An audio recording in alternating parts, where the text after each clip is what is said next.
அப்பா இந்த நாளிலும் கூட சுவாமி ஆண்டவரே இந்த ஆராதனை உங்களுடைய கரத்துக்கு ஒப்பு கொடுக்கிறேன் ராஜா. ஆண்டவரே இந்த நாளிலும் கூட சுவாமி ஆண்டவரே உங்களை விடுதலையோடு துதிக்க ஆராதிக்க கர்த்தர் நீங்களே ஒவ்வொருவரையும் ஆசீர்வதிக்க வேண்டுமாய் ஜெபிக்கிறேன் ஐயா. உங்களுடைய நாமத்தை மகிமைப்படுத்த உதவி செய்ய வேண்டுமாய் ஜெபிக்கிறேன் சுவாமி. வார்த்தையை ஒப்பு கொடுக்கிறேன் ஐயா. அப்பா உங்களுடைய வல்லமையான வார்த்தையினோட ஒவ்வொருவருடைய இருதயங்களையும் கர்த்தர் நீங்களே மாற்ற வேண்டுமாய் ஜெபிக்கிறேன் ஆண்டவரே. அப்பா பாரத்தோடு வேதனையோடு தேவையோடு இருக்கிற ஒவ்வொருவரோடும் கூட உங்களுடைய வார்த்தையானது பேச வேண்டுமாய் கர்த்தர் நீங்கள் கிரியை செய்ய வேண்டுமாய் ஜெபிக்கிறேன் ஐயா. அப்பா இந்த நாளிலும் கூட சுவாமி ஆண்டவரே இந்த ஆராதனை தொடக்கம் முதல் முடிவு வரைக்கும் பரிசுத்த ஆவியானவர் நீங்களே ஒவ்வொருவரோடும் கூட அசைவாட வேண்டுமாய் வல்லமையான காரியங்களை செய்ய வேண்டுமாய் ஜெபிக்கிறேன் சுவாமி. முழுமையாக இந்த ஆராதனை உங்களை திருக்கரத்துக்கு ஒப்பு கொடுத்து இயேசுவின் நாமத்தினால் ஜெபம் கேட்கிறேன். ஆமென்.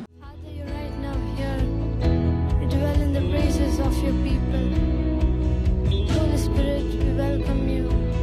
சிங்காசனத்தின் மேல் வீற்றிருக்கும் பரிசுத்தரே, பரிசுத்தரே. சிங்காசனத்தின் மேல் வீற்றிருக்கும் பரிசுத்தரே, பரிசுத்தரே. ஆராதனை உமக்கு, ஆராதனை. ஆராதனை உமக்கு, ஆராதனை. ஆராதனை உமக்கு, ஆராதனை. ஆராதனை உமக்கு, ஆராதனை. கேருபீன்கள், சேராபீன்கள் போற்றிடும் எங்கள் பரிசுத்தரே. கேருபீன்கள், சேராபீன்கள் போற்றிடும் எங்கள் பரிசுத்தரே. ஆராதனை உமக்கு, ஆராதனை. ஆராதனை உமக்கு, ஆராதனை. ஆராதனை உமக்கு, ஆராதனை. ஆராதனை உமக்கு, ஆராதனை.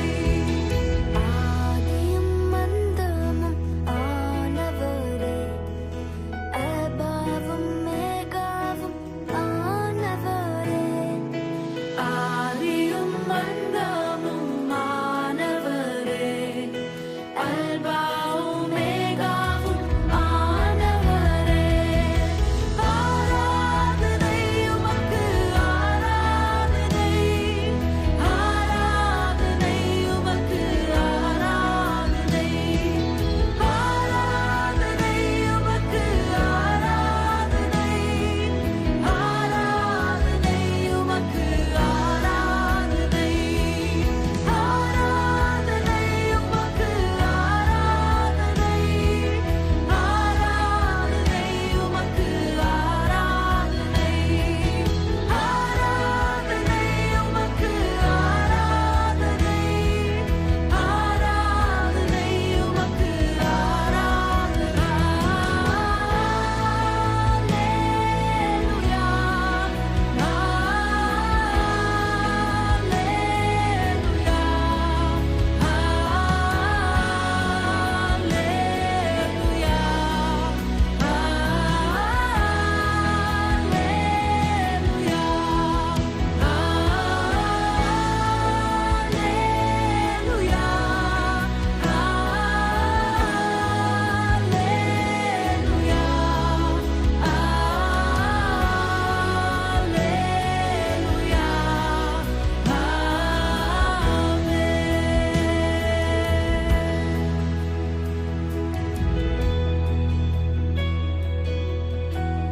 God, you're worthy of all our praises, God. Lord, you're so adorable, Father.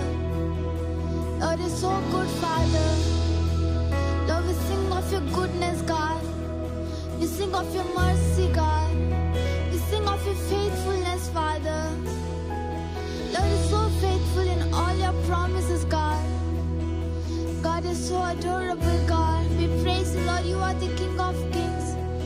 Prince of Priests, Prince, we praise you, God.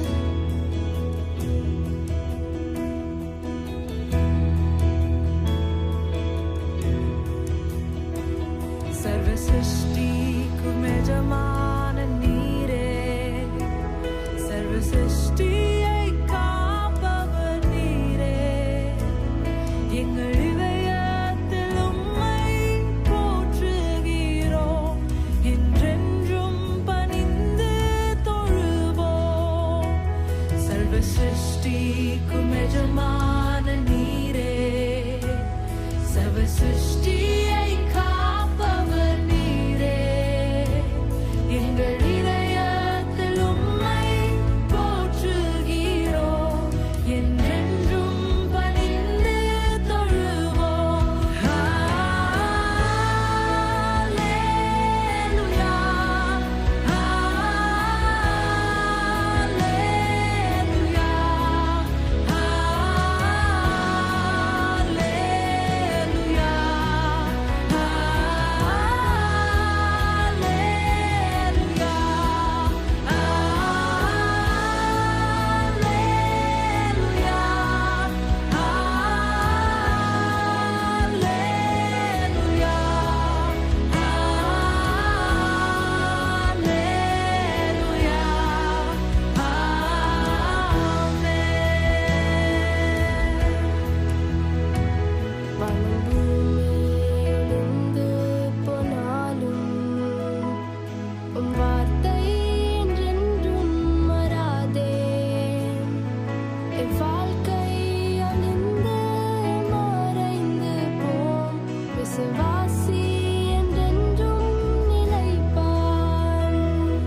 ஒன்று கொரிந்தியர் 12ஆம் அதிகாரம் 1ஆம் வசனத்திலிருந்து 11ஆம் வசனம் வரைக்கும்.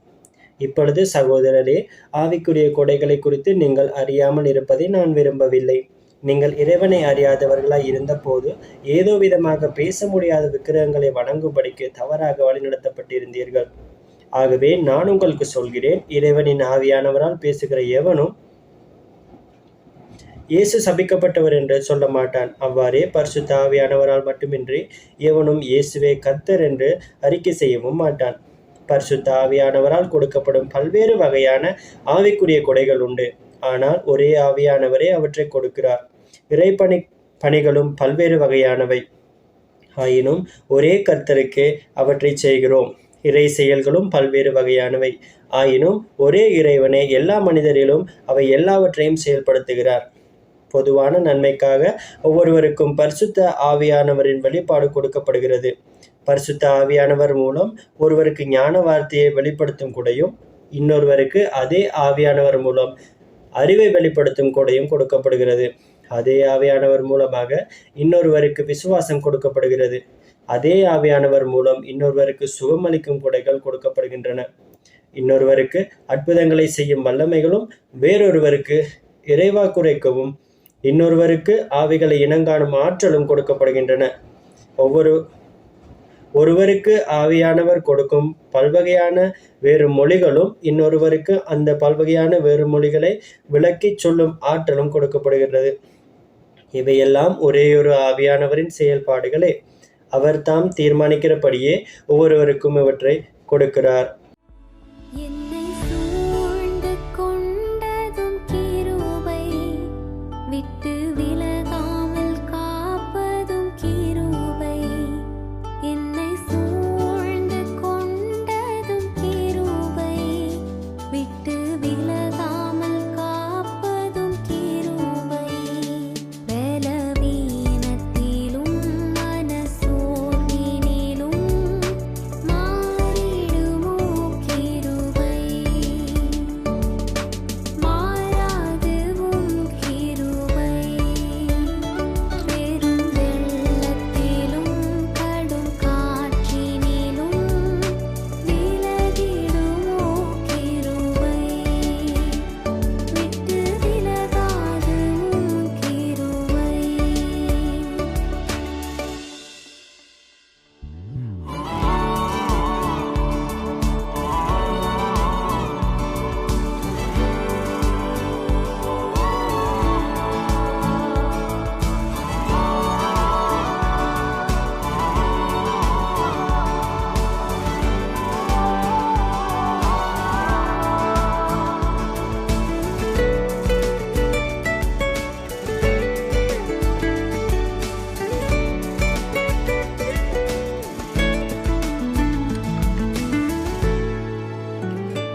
யோவான் 2வது அதிகாரம் 1வது வசனம் தொடக்கம் 11வது வசனம் வரை. 3ஆம் நாளிலே கலிலேயாவில் உள்ள கானான் ஊரிலே ஒரு கல்யாணம் நடந்தது. இயேசுவின் தாயும் அங்கே இருந்தாள். இயேசுவும் அவருடைய சீஷரும் அந்த கல்யாணத்துக்கு அழைக்கப்பட்டிருந்தார்கள். திராட்சரசம் குறைவுபட்ட போது இயேசுவின் தாய் அவரை நோக்கி, அவர்களுக்கு திராட்சரசம் இல்லை என்றாள். அதற்கு இயேசு, ஸ்திரீயே, எனக்கும் உனக்கும் என்ன? என் வேளை இன்னும் வரவில்லை என்றார். அவருடைய தாய் வேலைக்காரரை நோக்கி, அவர் உங்களுக்கு என்ன சொல்லுகிறாரோ அதன்படி செய்யுங்கள் என்றாள். யூதர்கள் தங்களை சுத்திகரிக்கும் முறையின்படியே ஒவ்வொன்றும் 2-3 குடம் தண்ணீர் கொள்ளத்தக்க 6 கற்றாடிகள் அங்கே வைத்திருந்தது. இயேசு வேலைக்காரரை நோக்கி, ஜாடிகளிலே தண்ணீரை நிரப்புங்கள் என்றார். அவர்கள் அவைகளை நிறைய நிரப்பினார்கள். அவர் அவர்களை நோக்கி, நீங்கள் இப்பொழுது மொண்டு பந்தி விசாரிப்புக்காரனிடத்தில் கொண்டு போங்கள் என்றார். அவர்கள் கொண்டு போனார்கள். அந்த திராட்சரசம் எங்கே இருந்து வந்ததென்று தண்ணீரை மொண்ட வேலைக்காரருக்கு தெரிந்ததே அன்றி பந்தி விசாரிப்புக்காரனுக்கு தெரியாததினால், அவன் திராட்சரசத்தை மாறின தண்ணீரை ருசி பார்த்த போது மணவாளனை அழைத்து, எந்த மனுஷனும் முன்பு நல்ல திராட்சரசத்தை கொடுத்து ஜனங்களை திருப்தி அடைந்த பின்பு ருசி குறைந்ததை கொடுப்பான். நீரோ நல்ல ரசத்தை இதுவரைக்கும் வைத்திருந்தீரே என்றான். இவ்விதமாக இயேசு இந்த முதலாம் அற்புதத்தை கலிலேயாவில் உள்ள கானானூரிலே செய்து தம்முடைய மகிமையை வெளிப்படுத்தினார். அவருடைய சீஷர்கள் அவரிடத்தில் விசுவாசம் வைத்தார்கள். ஆமென். உங்கள் அனைவருக்கும் இயேசுவின் நாமத்தில் வாழ்த்துக்கள். இந்த வாரம் நற்செய்தி புத்தகத்திலிருந்து நமது வாசிப்புக்காக நாம் தெரிந்து கொண்ட வேத பகுதியானது யோவான் எழுதின நற்செய்தி 2வது அதிகாரம் 1வது வசனம் தொடங்கி 11வது வசனம் வரையிலான பகுதியாகும். இது வேதாகமத்தில் பதிவு செய்யப்பட்ட இயேசுவானவரால் செய்யப்பட்ட முதல் அற்புதமாக காணப்படுகிறது. இச்சம்பவமானது எனக்கு பிடித்த கதைகளில் ஒன்றாக கூட காணப்படுகிறது. உண்மையில் இந்த ஐக்கிய பணி ஊழியங்களினால் பதிப்பு செய்யப்பட்டு பகிரப்பட்டு வருகின்ற வீடியோக்களில் குறைந்தது ஒரு தடவையாவது அல்லது அதற்கு மேற்பட்ட பல தடவைகள் இந்த சம்பவத்தை பற்றி நான் பிரசங்கித்திருக்கிறேன், கற்பித்திருக்கிறேன். எனவே இதை பற்றி கூற எனக்கு நிறைய காரியங்கள் இருக்கிறது. ஆனால் இந்த குறிப்பிட்ட செய்தியிலே உங்கள் கவனத்துக்கு எதை கொண்டு வருவது என்று நான் யோசித்து அதற்காக ஜெபித்து கொண்டிருந்த போது உங்களுக்கு ஒரு சவாலை முன்வைக்கும் விதத்தில் ஒரு காரியத்தை ஆண்டவர் எனக்குள்ளே வைத்தார். இந்த சம்பவமானது பலருக்கு நன்கு தெரிந்த ஒரு சம்பவமாக காணப்படுகிறது. இங்கு இயேசு ஒரு திருமணத்துக்கு அழைக்கப்படுகின்றார். அவர் அவ்விடத்துக்கு தனது சீஷர்களுடன் செல்கிறார். அவருடைய தாயாரும் அங்கே இருக்கிறார். மேலும் அவருடைய குடும்பத்தினரும் அங்கே இருக்கிறார்கள். அவர்கள் இந்த திருமணத்தில் கலந்து கொள்ளும் நோக்கத்துடன் அங்கே செல்கிறார்கள். இது ஒரு சுவாரஸ்யமான விஷயம் என்று நான் நினைக்கிறேன். இயேசு செய்த அனைத்து விஷயங்களை பார்க்கும் போது சில சமயங்களில் அவர் நம்மைப் போலவே ஒரு மனிதர் என்ற உண்மையை நாம் யோசிக்க அடிக்கடி மறந்து விடுகிறோம். அவர் நம்மைப் போலவே நாம் சமூகத்தில் எந்த காரியத்திலெல்லாம் கலந்து கொள்கிறோமோ அதே போல் அவரும் அத்தகைய காரியங்களில் பங்கேற்க விரும்பினார். இங்கே நாம் பார்க்கிறோம், அவர் இந்த திருமணத்தில் கலந்து கொள்ளும் நோக்கத்தோடு அங்கே செல்வதை நாங்கள் பார்க்கிறோம். அவர் இந்த திருமணத்துக்கு அழைக்கப்பட்டார். அவரும் அந்த அழைப்பை ஏற்று திருமணத்தில் கலந்து கொள்ளும்படிக்கு அங்கே செல்கிறார். அவர் அந்த கொண்டாட்டத்திலே பங்கு கொண்டார். ஏனென்றால் திருமணத்தின் யதார்த்தத்தை முதலிலே தீர்மானித்து அதை இந்த பூமியிலே உருவாக்கியவர் நம் ஆண்டவராகிய கர்த்தரே. எனவே அவர் ஒரு ஆணுக்கும் பெண்ணுக்கும் இடையிலான திருமண உறவை அங்கீகரிக்கிறவராக இருக்கிறார் என்பதை இந்த இடத்திலே காண்பித்து கொடுக்கின்றார். சில சமயங்களில் இயேசு சாதாரண செயல்களிலும் ஈடுபட்டிருந்தார் என்பதை, நம் வாழ்விலும் அவர் சாதாரண செயல்களில் ஈடுபட அல்லது பங்கேற்க விரும்புகிறார் என்ற அடிப்படை உண்மையை நாம் அநேக நேரத்தில் யோசிக்க தவறிவிடுகிறோம், சில நேரத்தில் மறந்து விடுகிறோம். அவர் நம்மைப் போலவே ஒரு உண்மையான நபராக, ஒரு மனிதராக காணப்பட்டார்.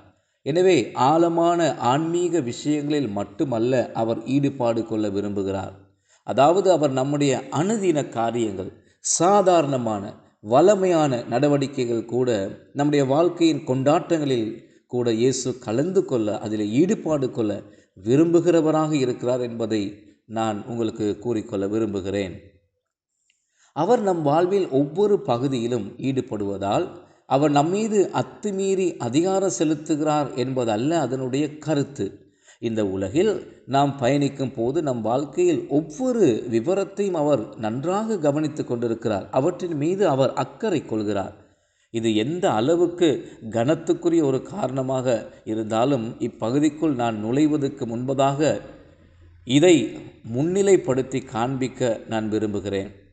ஆனால் நான் உங்கள் கவனத்தை ஈர்க்க விரும்புகிற இன்னும் ஒரு முக்கியமான விஷயம் என்னவென்றால், இந்த அற்புதத்துக்கு பின்பாக நிகழும், அதாவது திரைக்கு பின்னாலே நடைபெறுகின்ற இந்த செயல்முறையை பற்றியதுதான். அதாவது இந்த திருமணத்தின் போது திராட்சை ரசமானது முடிந்து விடுகிறது என்ற காரியம் நான் நினைக்கிற உங்களுக்கு நினைவிருக்கும். இந்த கதையை வாசித்திருப்பீர்களானால் இது உங்களுக்கு ஞாபகம் இருக்கும் என்று நான் விசுவாசிக்கிறேன். அந்த காலகட்டத்திலே இத்தகைய ஒரு திருமணத்தின் போது விருந்தாளிகளுக்கு வழங்கப்படுகின்ற அல்லது பகிரப்படுகின்ற ஒரு விசேஷ பானமாக திராட்சை ரசம் காணப்பட்டது. ஒரு சம்பிரதாயமாக இந்த பானமானது இத்தகைய விருந்துகளிலே பகிரப்படும், அதே நேரத்திலே பகிரப்படும் என்பதாக எதிர்பார்க்கவும் பட்டது. விருந்தையும் விருந்தாளிகளையும் கவனித்து கொள்ள நிறைய பேர் அந்த இடத்திலே இருந்தாலும் மக்கள் மத்தியிலே ஒரு முக்கியமான தேவை, ஒரு தட்டுப்பாடு அங்கே எழுகிறதை நாங்கள் காண்கிறோம். திருமணத்தை ஏற்பாடு செய்தவர்கள் தங்கள் விருந்தினர்களுக்கு இதை வழங்குவதற்கு பொறுப்பாளர்களாக இருந்தார்கள். அதாவது உண்மையிலே இது ஒரு பாரதூரமான ஒரு தேவையாக, கலாச்சார ரீதியாக கூட மிகவும் எதிர்பார்க்கப்பட்ட ஒன்றாக காணப்பட்டது. கட்டாயம் விருந்திலே பங்கு கொள்கிறவர்களுக்கு முன்பதாக அவர்கள் அருந்துவதற்கு திராட்சை ரசம் வைக்கப்பட வேண்டும். மேலும் நமது அனைத்து கலாச்சாரங்களும் நமக்கென்று ஒரு சில எதிர்பார்ப்புகள் இருக்கிறது. ஆகவே அவர்களுடைய கலாச்சாரத்துக்கு இணங்க அத்தகைய ஒரு விருந்தின் போது திராட்சை ரசம் தீர்ந்து போனால் அது அவர்களுக்கு ஒரு சமூக அவமானத்தை கொண்டு வரும், அல்லது அந்த குடும்பத்துக்கு ஒரு அவநிந்தையை ஏற்படுத்துகின்ற ஒரு செயலாக இருக்கும் என்பதில் சந்தேகமே கிடையாது. உண்மையிலே இந்த குறைவானது அச்சமூகத்துக்குள்ளே பல பிரச்சனைகளை ஏற்படுத்தி இருக்க ஒரு ஏதுவாக கூட இருந்திருக்கலாம். ஆகவே இது ஒரு உண்மையான பிரச்சனையாக அல்லது ஒரு பாரதூரமான பிரச்சனையாக, ஒரு சமூக பிரச்சனையாக காணப்படுகிறது. இயேசுவானவர் அதை பற்றி அக்கறை உள்ளவராக காணப்படுகிறார் என்பதை நான் இந்த இடத்திலே உங்களுக்கு சுட்டி காண்பிக்க விரும்புகிறேன். இது குடும்பத்துக்கு அவமானத்தை ஏற்படுத்தக்கூடிய ஒரு பிரச்சனையாக இருந்தாலும் இயேசு அதை பற்றியும் அக்கறை கொள்கிறார். அவர் நம்மை அவமானப்படுத்துகிற தேவன் அல்ல, அவர் நம்முடைய அவமானத்தை நீக்க வந்த தேவனாக இருக்கிறார். அவர் நம்முடைய குறைவை குறித்து நம்மை சுட்டி காட்டி பரியாசம் பண்ண வந்த தேவன் அல்ல, அவர் நம்முடைய குறைவிலே நமக்கு இறங்கி உதவி செய்கிறவராக அவர் வருகிறார். எனவே இதிலிருந்து பல சிறந்த பாடங்களை நாம் கற்றுக்கொள்ளக்கூடியதாக இருக்கிறது. நான் பேசிய காரியங்களை விட நான் இன்னும் பேசாத காரியங்கள் நிறைய இருக்கிறது. ஆனால் திரைக்கு பின்னால் நடந்தது என்ன என்பதை நாம் இங்கே பார்ப்போம். இயேசுவின் தாய் அவரிடத்திலே வந்து அங்கே இருந்த அந்த நிலைமையை பற்றி, அதாவது பந்தியில் இருந்தவர்களுக்கு திராட்சை ரசம் இல்லாமல் போய்விட்டது, தீர்ந்து போய்விட்டது என்ற தேவையை, அந்த நிலைமையை இயேசுவின் தாய் அவருக்கு அறிவித்தார். முதலில் இயேசு எதையும் செய்ய விரும்பாதவர் போல தம்மை காண்பித்தாலும் அவர் தன் தாயை பார்த்து என்னுடைய நேரமானது இன்னும் வரவில்லை என்பதாக அவர் பதில் அளிக்கிறார். நீங்கள் ஏன் என்னை இந்த காரியத்திலே ஈடுபட வைக்க பார்க்கிறீர்கள் என்று கேட்பதை போல அவருடைய அந்த தன்மை அல்லது அவர் செயல்பட்ட விதம் அங்கே தோற்றம் அளிக்கிறது அல்லது காணப்படுகிறது.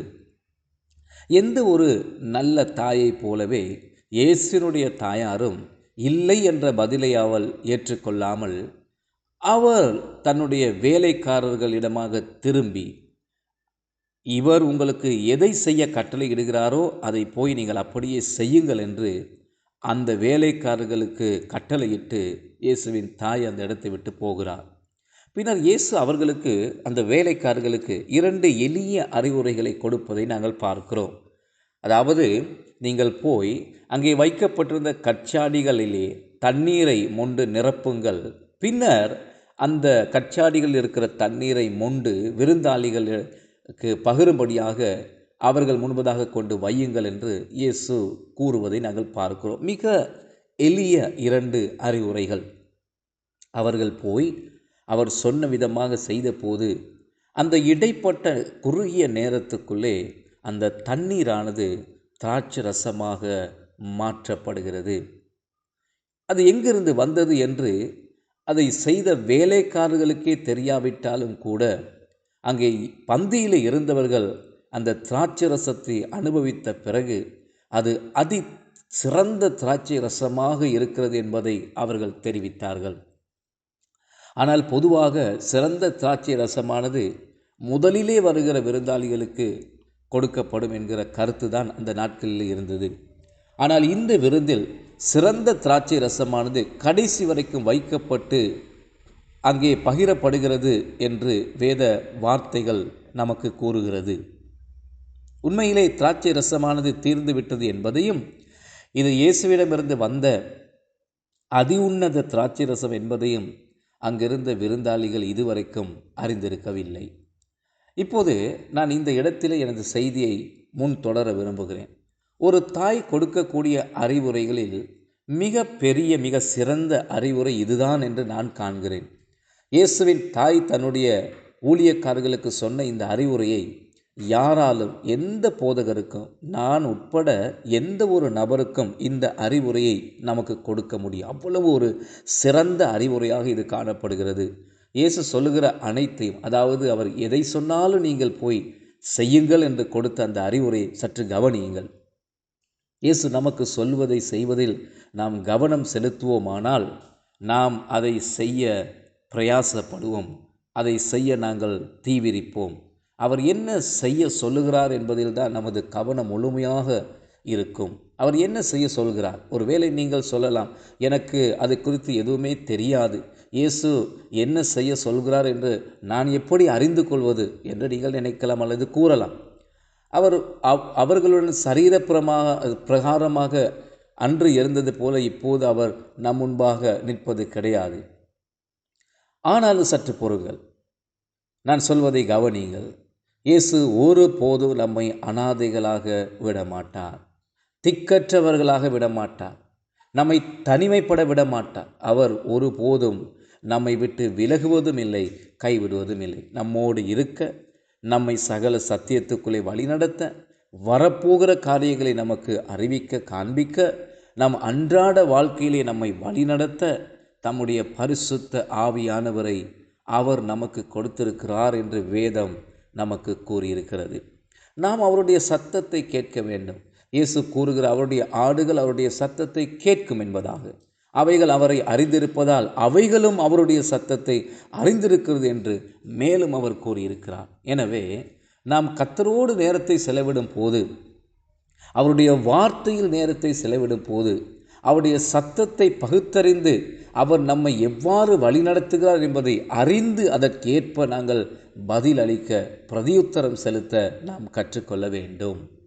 நீங்கள் ஒருவேளை கூறுவீர்களானால், அவர் எனக்கு என்ன செய்ய சொல்கிறார் என்று எனக்கு தெரியாதே என்பீர்களே, ஆனால் நான் இதையும் உங்களுக்கு காண்பித்து கொடுக்க விரும்புகிறேன். சில சமயங்களில் அவர் என்ன செய்ய சொல்கிறார் என்பதை புரிந்து கொள்ளக்கூடிய பகுத்தறிவானது நாம் மற்றவர்களோடு கொள்கின்ற அந்த உறவின் மூலமாக சில நேரம் நமக்கு கிடைக்கலாம். ஏனென்றால் இயேசு இந்த நபரிடம் போய், இந்த வேலைக்காரர்களிடம் போய் ஒவ்வொருத்தரையும் தனித்தனியாக சந்தித்து தனிப்பட்ட ரீதியிலே ஒவ்வொரு இடத்திலே போய் நீங்கள் இதை செய்யுங்கள் இதை செய்யுங்கள் என்று அவர் சொல்லவில்லை. அவர்கள் ஒரு குழுவாக அங்கே இருந்தபோது வேலைக்காரர்கள் அத்தனை பேரையும் ஒரே தடவையிலே அவர் பார்த்து, நீங்கள் நான் சொல்கிற இந்த காரியத்தை செய்யுங்கள் என்று அவர்களுக்கு பணித்தார். அவருடைய சீஷர்களும் இயேசுவின் தாயாரும் அங்கே நின்று கொண்டிருக்கும் போது அவர்கள் கண் முன்பதாகவே அவர் அவர்களுக்கு இந்த காரியங்களை செய்யும்படியாக பணித்தார். அதை நாங்கள் அங்கே வேதத்திலே பார்க்கிறோம். இது ஒரு சமுதாயத்தில் அவர்களுடைய சம்பிரதாயங்களுக்கு இணங்க அவர்களுக்கே பொருத்தமான ஒரு சூழலில் இயேசு ஒரு குறிப்பிட்ட பணிவிடைக்காரர்களிடம் இவைகளை கூறுவதை நாம் இங்கே பார்க்கிறோம். அவர்களுக்கு ஒரு சில வழிகாட்டல்களை அவர் வழங்கினார். ஆனால் அவர் அவைகளை அவர்கள் ஒன்றாக இருந்தபோது பொதுவாக கூறினாரே தவிர தனிப்பட்ட ரீதியிலே ஒவ்வொருவரிடமாக போய் அவர் அதை சொல்லவில்லை. உண்மையிலே ஒரு சபை குடும்பத்தை இது பிரதிபலிப்பு செய்கிறது. பாருங்கள், நாம் ஒன்றாக தேவனை ஆராதித்து அவருடைய வார்த்தையை கேட்பது மட்டுமல்லாமல் அவர் எதை செய்யும்படிக்கு நம்மிடம் கூறுகின்றார் என்றும், அவர் என்னத்தை செய்ய நம்மை அழைத்திருக்கிறார் என்றும், அவர் எதற்கு நேராக நம்மை வழிநடத்துகிறார் என்பதையும் நாங்கள் புரிந்து செயல்பட வேண்டும். உண்மையிலே சில நேரங்களில் பகுத்தறிவானது நமக்கு கிடைக்கிறது. பெரும்பாலும் பகுத்தறிவு மற்றவர்களின் முன்னிலையில் நமக்கு கிடைக்கிறது. உண்மையிலே ஞானிகள் எவ்வாறு ஆலோசனை பெறுகிறார்கள் என்று நீதிமொழிகள் நமக்கு கூறுகிறது. அவர்கள் நம்பத்தக்க உண்மையுள்ள மனிதர்களிடத்தில் போய் அவர்களிடம் அதை பெற்றுக்கொள்கிறார்கள் என்பதாக நீதிமொழிகள் புத்தகம் நமக்கு கூறுகிறது. எனவே நாம் மற்றவர்களிடம் சென்று அவர்களுடன் சேர்ந்து ஜெபிக்கும் போதும், அவர்களை நம் வாழ்க்கையிலே பேசுவதற்கு நாம் இடமளிக்கும் போதும், இயேசு என்ன செய்ய சொல்லுகிறார் நம்முடைய வாழ்க்கையிலே என்கிற காரியத்தை நாங்கள் புரிந்து கொள்ள தேவையான ஞானம் அதற்கூடாக நமக்கு கிடைக்கிறது என்பதை நாம் மறந்துவிடக்கூடாது. எனவே நமக்கு ஏராளமான வளங்கள் இருக்கின்றன. பரிசுத்த ஆவியானவர் கூட நம்மோடு இருக்கிறார். அவருடைய வார்த்தை வேதாகமம் நம் கையிலே கொடுக்கப்பட்டிருக்கிறது. நான் அடிக்கடி சொல்லுகிற காரியம்தான், இயேசு உங்களுக்கு என்ன செய்ய சொல்லுகிறார் என்று உங்களுக்கு தெரியாவிட்டால் தயவு செய்து போய் அவருடைய வார்த்தையை வாசிங்கள். அங்கே ஏராளமான கட்டளைகளும் அறிவுரைகளும் கொடுக்கப்பட்டிருக்கிறது. உங்களுக்கு தெரிந்ததை நீங்கள் கிரியையிலே போட உண்மையாயிருங்கள். நீங்கள் ஏற்கனவே அவரிடமிருந்து பெற்ற காரியங்களுக்கு உண்மையாக இருந்து கீழ்ப்படியும் போது அவர் உங்களுக்காக இன்னும் ஏதாவது வைத்திருப்பாரே ஆனால் அவைகளையும் நிச்சயமாகவே உங்களுக்கு தெரிவிப்பார். எனவே கர்த்தருடைய சத்தத்தை கேட்கவும், இயேசு என்ன செய்ய சொல்கிறார் என்பதை புரிந்து கொள்ளவும், பின்னர் அதை செய்ய உண்மையாக இருக்கவும் பல வழிகள் இருக்கிறது. ஆனால் முக்கிய விஷயம் என்னவென்றால், அவர் உங்களுக்கு சொல்வதை செய்ய வேண்டும். எனவே இன்று, இந்த வாரம், இந்த மாதம், அடுத்த 3 மாதங்களுக்கு அல்லது இந்த வருஷத்தில் இயேசு உங்களுக்கு என்ன செய்ய சொல்லியிருக்கார் என்பதை நான் உங்களிடத்திலிருந்து கேட்டு அறிய ஆவலாயிருக்கிறேன். அவர் எத்தகைய அறிவுரைகளை உங்களுக்கு கொடுத்திருக்கிறார் நினைவில் வைத்துக் கொள்ளுங்கள். அவைகள் ஒருவேளை சிறப்புமிக்க அல்லது அபூர்வமான ஒன்றாக காணப்படாதிருக்கலாம். ஒரு அற்பமான சிறிய காரியமாக கூட இருக்கலாம். அவர் இந்த ஊழியக்காரர்களிடம் திராட்சை ரசத்தை தயாரிப்பது எப்படி அல்லது அற்புதத்தை செய்வது எப்படி என்பதை கண்டுபிடியுங்கள் என்று அவர் சொல்லவில்லை. உங்களுக்கு தெரியும், அவர் அவர்களுக்கு மிக எளிதான, மிக அற்பமான 2 சாதாரண அறிவுரைகளை கொடுப்பதை நாங்கள் பார்க்கிறோம். உண்மையிலே அவைகள் அர்த்தமுள்ள வழிகாட்டல்களாக பார்த்த பார்வையிலே தெரியாவிட்டாலும், அந்த 2 ஆலோசனைகளையும் செய்த போது தேவனுடைய வல்லமையும் தேவனுடைய அற்புதமும் அங்கே நடந்ததை நாங்கள் அவதானிக்கிறோம். ஜாடிகளில் தண்ணீரை நிரப்பி பின்னர் அதை விருந்தாளிகளுக்கு பரிமாறுகள் என்று அவர் கூறினார். இது மிகப்பெரிய ஒரு பாரமான கட்டளையாக அங்கே காணப்படவில்லை. ஆனால் அவர் சொன்னதை அவர்கள் செய்ததால் மட்டுமே அந்த இடத்திலே அற்புதத்தை அவர்களால் காண முடிந்தது. முதலில் அவர் சொன்ன காரியத்தை நம்ப வேண்டியிருந்தது. பின்னர் அதை செய்ய வேண்டியிருந்தது. அவர் கொடுத்த வழிகாட்டல்களை நிறைவேற்றும் போது அந்த அற்புதத்தை அவர் தாமே செய்து முடிப்பார். ஆகவே விளைவுகளை பற்றி நீங்கள் கவலைப்பட வேண்டாம். அதை நிறைவேற்றுகிறவர் கர்த்தர். அவர் உங்களுக்கு என்ன செய்ய சொல்லுகிறார் என்பதில் மட்டும் கவனத்தை செலுத்துங்கள். அது எவ்வளவு எளிமையானதாக இருந்தாலும், எவ்வளவு பாரமான அர்த்தமுள்ள ஒரு ஆலோசனையாக இருந்தாலும், அல்லது அப்படி இல்லாவிட்டாலும் அதை செய்ய நீங்கள் உண்மையாக இருங்கள். எனவே அவர் உங்களுக்கு எதை செய்ய சொல்லுகிறார் என்று அறிய நான் ஆவலோடு இருக்கிறேன். ஒருவேளை இயேசுவின் நற்செய்தியை குறித்து நீங்கள் ஒருவருடன் அல்லது ஒரு குடும்ப உறுப்பினருடன், ஒரு நண்பருடன் பகிர்ந்து கொள்ள வேண்டும் என்று அவர் விரும்பலாம். கடந்த வாரம் நாங்கள் பார்த்தது போல ஒருவேளை நீங்கள் அவரை விசுவாசித்து ஞானஸ்நானம் பெறுவதை அவர் விரும்பலாம். ஒருவேளை வேறு ஒருவருக்கு சுவிசேஷம் அறிவிப்பதை ஆண்டவர் விரும்பலாம். காரணம், அதுவும் வேதத்தில் உள்ள ஒரு குறிப்பிட்ட கட்டளையாக இருக்கிறது. அல்லது இந்த குறிப்பிட்ட ஆண்டில் உங்கள் சொந்த வாழ்க்கையிலே நீங்கள் சரி செய்து கொள்ள வேண்டிய ஒரு பலவீனத்தை குறித்ததாக இருக்கலாம். முறுமுறுக்காமல், எதை பற்றி குறை சொல்லாமல், கவலைப்படாமல் கர்த்தர் சொல்வதை மாத்திரம் செய்ய நீங்கள் முற்படுங்கள் என்று உங்களை உற்சாகப்படுத்துகிறேன். ஆனால் உங்கள் விண்ணப்பங்களை சகலவிதமான ஜெபத்தோடும் சோத்திரத்தோடும் கூட கர்த்தரிடத்துக்கு நீங்கள் ஏறெடுங்கள், ஒப்படையுங்கள். அப்பொழுது எல்லா புத்திக்கும் மேலான தேவ சமாதானம் உங்கள் இருதயத்தை சிந்தையை ஆண்டு கொள்ளும். நான் பகிர்ந்து கொண்ட ஒரு சில காரியங்களோடு தனிப்பட்ட ரீதியிலே நானும் போராடி கொண்டிருக்கிறேன். அவர் நமக்கு ஏராளமான அறிவுறுத்தல்களை கொடுத்திருக்கிறார்.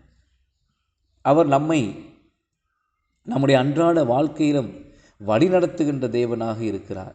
நாம் செய்யும்படியாக அல்லது கடைபிடிக்கும்படியாக ஒரு சில காரியங்களில் ஈடுபாடு கொள்ளும்படியாக அவர் நம்மை அழைக்கிறார். மேலும் அவர் நம்மிடத்தில் அதை எதிர்பார்க்கிறார். அவர் நமக்கு செய்ய பணிக்கும் அனைத்து காரியங்களுக்கும் நாம் உண்மையுள்ளவர்களாக இருக்க வேண்டும். எதை செய்யும்படியாக இயேசு உங்களை அழைக்கிறார், தயவு செய்து அதை செய்வதற்கு நீங்கள் உண்மையுள்ளவர்களாக இருங்கள். தகப்பனே, இந்த செய்தியை கேட்பவர்களுக்காக நான் இப்பொழுது ஜெபிக்கிறேன். அவர்கள் உம்முடைய சத்தத்தை கேட்கட்டும் ஆண்டவரே. அவர்கள் எதற்காக அழைக்கப்பட்டிருக்கிறார்களோ, எதை செய்யும்படியாக நீர் அவர்களை அழைத்திருக்கிறீரோ, அதை உண்மையாக கீழ்ப்படிந்து செய்ய நீர் உதவி செய்வீராக. இயேசுவின் நாமத்தில் ஜெபிக்கிறேன் நல்ல பிதாவே, ஆமேன். நம்புவேன் இயேசுவை, நம்புவேன் இயேசுவை, நம்புவேன் இயேசுவை,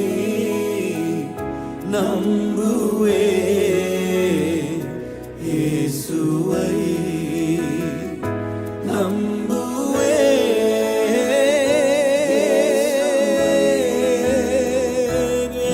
இயேசுவை, உம்மை மாத்திரமே நம்புவேன் இயேசுவை, நம்புவேன் இயேசுவை. எங்களை வழுவாதபடிக்கு காக்கும் கரங்களிலே எங்களை அர்ப்பணிக்கிறோம். காக்கும் கரங்கள் உண்டனக்கு காத்திருவார் கிருபையாலே. காக்கும் கரங்கள் உண்டனக்கு காத்திருவார் கிருபையாலே. அல்லேலூயா பாடி பாடி அலைகளை நான் தாண்டிடுவேன். அல்லேலூயா பாடி பாடி அலைகளை நான் தாண்டிடுவேன். நம்புவேன் இயேசுவை, நம்புவேன் இயேசுவை.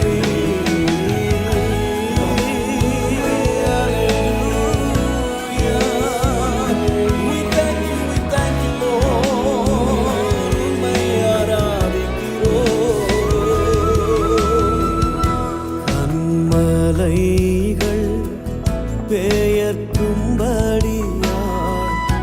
கர்த்தர் உன்னை கரம் பிடிப்பார். கன்மலைகள் பெயர்க்கும்படியாய் கர்த்தர் உன்னை கரம் பிடிப்பார். காத்திருந்து பலனடைந்து கழுகு போல எழும்பிடுவார்.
சமாதானத்தில் வைக்கிற தெய்வமே, உம்மை நாங்கள் ஆராதிக்கிறோம்.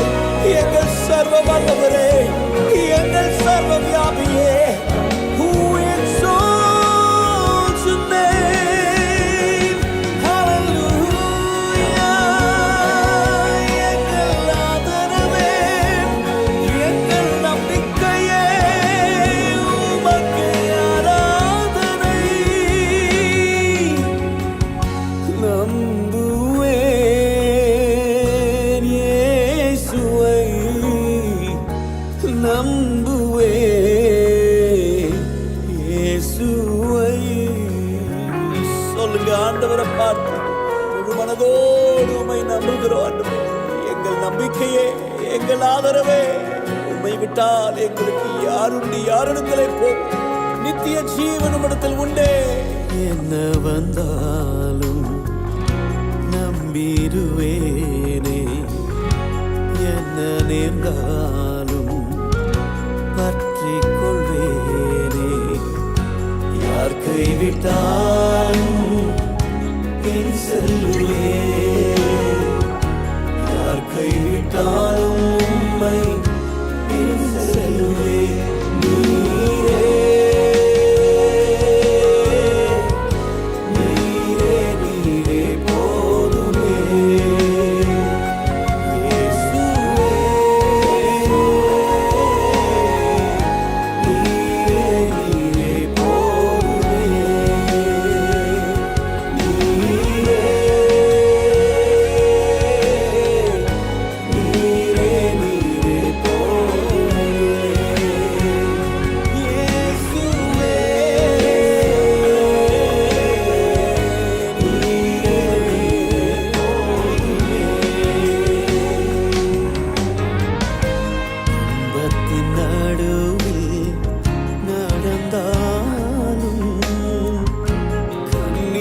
மத்தியில் கடந்தாலும், துன்பத்தின் நடுவில் நடந்தாலும், கண்ணீரின் மத்தியில் கடந்தாலும், மரண இருளின் பள்ளத்தாக்கில் என்னோடு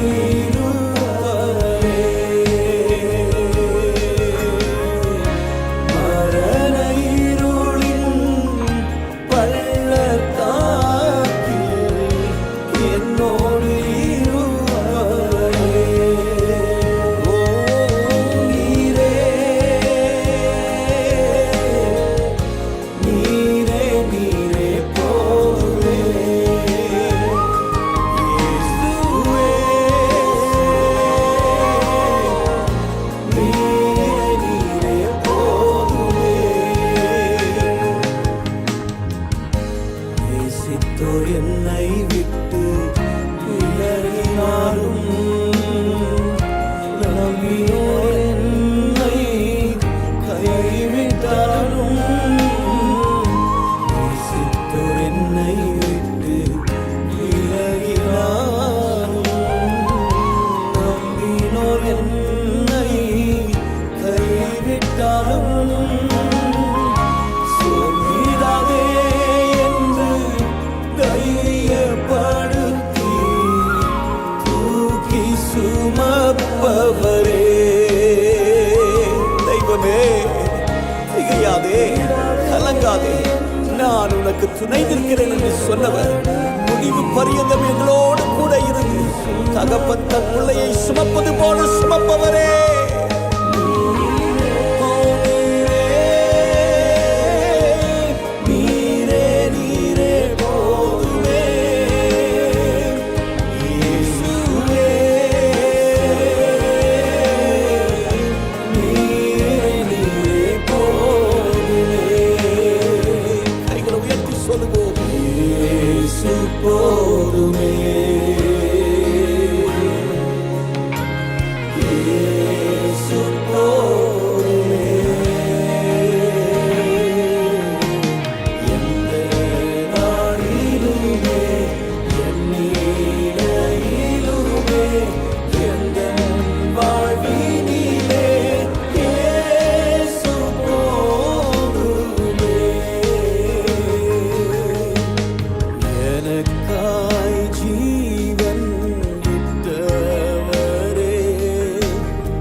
ஓடுங்கள், நான் உங்களுக்கு இளைப்பாறுதல் தருவேன் என்று சொன்னவர். கர்த்தாவே, உம்மை நம்பி இருக்கிறேன். நான் ஒருபோதும் வெட்கமடையாதபடிக்கு செய்யும் உமது நீதி நிமித்தம் என்னை விடுவித்து என்னை காத்தருளும். உமது செவியை எனக்கு சாய்த்து என்னை இரட்சியும். மனிதர் என்னை கைவிட்டாலும் மாமிசமழுகி நாரிட்டாலும், மனிதர் என்னை கைவிட்டாலும் மாமிசமழுகி நாரிட்டாலும், ஐஸ்வர்யம் யாவும் அழிந்திட்டாலும் ஆகாதவன் என்று தள்ளிவிட்டாலும். கூட நாங்கள் வார்த்தைக்காக நாங்கள் ஜெபம் பண்ணுவோம். மகா இரக்கமுள்ள நல்ல தகப்பனே, சுவாமி அப்பா, அந்த நேரத்துக்காக நாங்கள் நன்றி செலுத்துகிறோம். விசேஷமாக ஆண்டவரே, உம்முடைய வார்த்தைக்காக நன்றி செலுத்துகிறோம். ஆண்டவரே, வார்த்தையை கேட்ட ஒவ்வொரு உள்ளங்களையும் ஆண்டவரே நீர் தொட்ட கிருபைக்காக நன்றி. ஆண்டவரே, வார்த்தையை நிமித்தமாக விசுவாசம் ஆண்டவரே ஒவ்வொருவருடைய வாழ்க்கையிலும் அதிகரிக்கப்படணும். ஆண்டவரே, ஆண்டவரே, விசுவாசத்தை ஒவ்வொருவரும் இழந்து விடாதபடி விசுவாசத்தையோடு ஆண்டவரே சுவாமி அவர்கள் நடக்க நீர் கிருபை தாரும், வழி நடத்தும், பொறுப்படுங்க சுவாமி. அதே போல ஆண்டவரே தேவதாசனையும் கூட நீர் ஆசீர்வதிக்கும்படியாக நாங்கள் ஜெபிக்கிறோம். விசேஷமாக நாங்கள் ஜெபிக்கிறோம். இந்த கொள்ள நோயிலிருந்து ஆண்டவரே என் ஜனங்கள் படுகிற ஆண்டவரே இந்த பிரச்சனை போராட்டங்கள் இருந்து எங்கள் தேசத்துக்கு ஒரு விடுதலை, ஒரு சமாதானத்தை நீர் கட்டளையிடணும். ஆண்டவரே, இந்த கொள்ள நோயிலிருந்து என் தேசத்தை நீர் விடுதலை ஆக்கணும். ஆண்டவரே, உம்முடைய கரத்திலே ஒப்பு கொடுக்கிறேன். இயேசு கிறிஸ்துவின் நாமத்தில் ஜெபிக்கிறேன் ஜீவனுள்ள நல்ல பிதாவே, ஆமேன்.